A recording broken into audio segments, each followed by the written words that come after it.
لكم في الروح.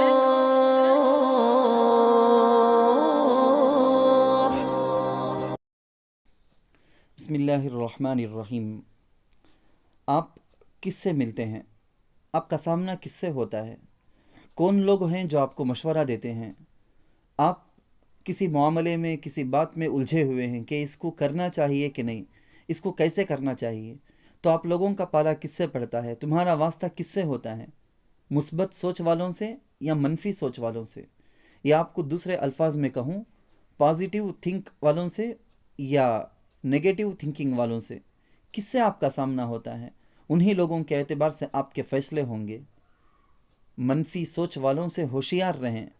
تجربے کی روشنی میں ایک صاحب نے چند واقعات جو لکھے ہیں ان کو میں آپ کے حوالے کرتا ہوں مختصر انداز میں۔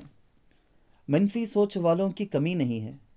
جب بھی آپ کوئی کام شروع کرنے کا ارادہ کریں گے، کوئی نہ کوئی منفی سوچ والے آپ کو بلا مشورہ مانگے مشورہ دینے بیٹھ جائیں گے تاکہ آپ کے حوصلے ٹوٹ جائیں۔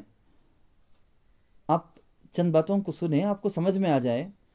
ایک دوست کو امامت اور خطابت کے لیے جگہ کی تلاش تھی۔ 12,000 میں ایک جگہ بات بھی ہو گئی، پر کسی منفی سوچ والے نے اپنا کام کر دکھایا۔ کہا، آپ اتنے اچھے خطیب ہیں، بہترین قرآن پڑھتے ہیں، احکام اور مسائل پر گہری نظر ہے، 12,000 میں کیا ہوگا؟ اس سے زیادہ تو ایک مزدور کما لیتا ہے۔ کوئی دوسری جگہ دیکھیں گے جہاں 18 یا 20,000 تنخواہ دی جائے۔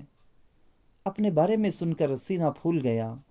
ذمہ داروں کو فون کر کے منع کر دیا، بول دیا کہ میں نہیں آؤں گا، کسی اور کو دیکھ لیجئے۔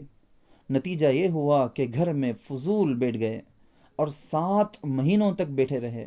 مجبور ہو کر اب 10,000 کی ایک جگہ میں وہی فریضہ انجام دے رہے ہیں۔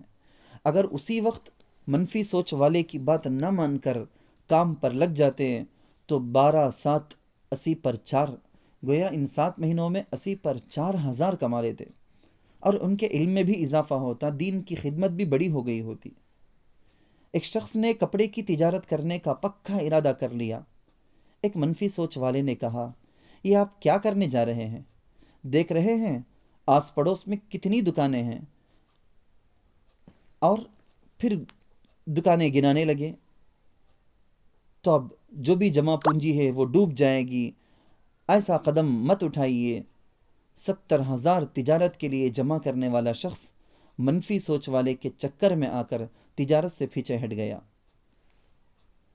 کچھ دن بعد گھریلو اخراجات میں سارے پیسے، 70,000 کی بڑی رقم، سارے پیسے ایسے ہی خرچ ہو گئے اور آج مزدوری کرنے پر مجبور ہیں۔ حالانکہ کپڑے کی تجارت ایسی تجارت ہے کہ وہ گھوم پھر کر بیچ بھی سکتا تھا، اور کپڑا چھوٹے سے بڑے ہر ایک کی ضرورت بھی ہے۔ دکانیں چاہے لاکھ ہوں، پر کپڑے کی ضرورت کبھی کم نہیں ہوتی۔ ایک دوست اپنے گاؤں میں بچے اور بچیوں کے لیے اسکول کھولنے جا رہے تھے۔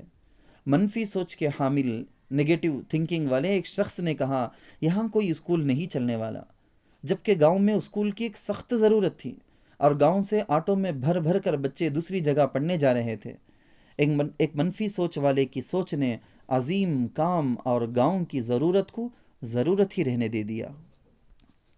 ایک دوست سوشل میڈیا پر کچھ لکھتے تھے۔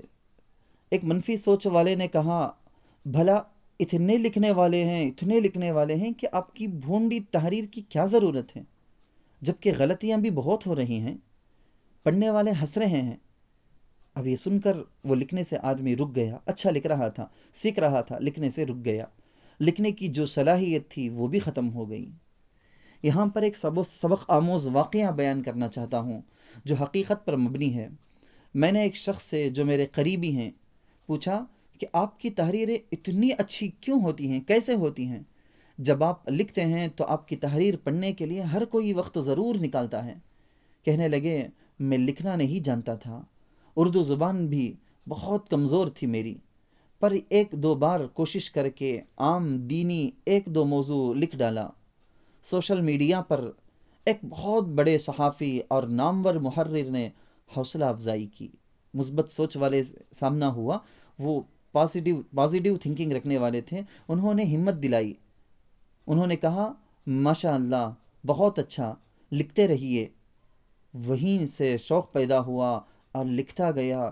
کچھ دن بعد پہلے لکھی گئی اس تحریر کو دیکھنے کا موقع ملا جس پر اس ماہر تجربے کار آدمی نے حوصلہ افزائی کی تھی۔ پتہ چلا اس میں کئی غلطیاں تھیں، مگر ان کے حوصلہ افزا کلمات نے آج مجھے محرر بنا دیا۔ منفی سوچ والوں کو اپنے عزائم سے، اپنے ارادوں سے، اچھے ارادوں سے دور رکھیں۔ یہاں غلط مشورہ دے کر آپ کو آپ کے کام سے دور کرنے والے بہت ملیں گے۔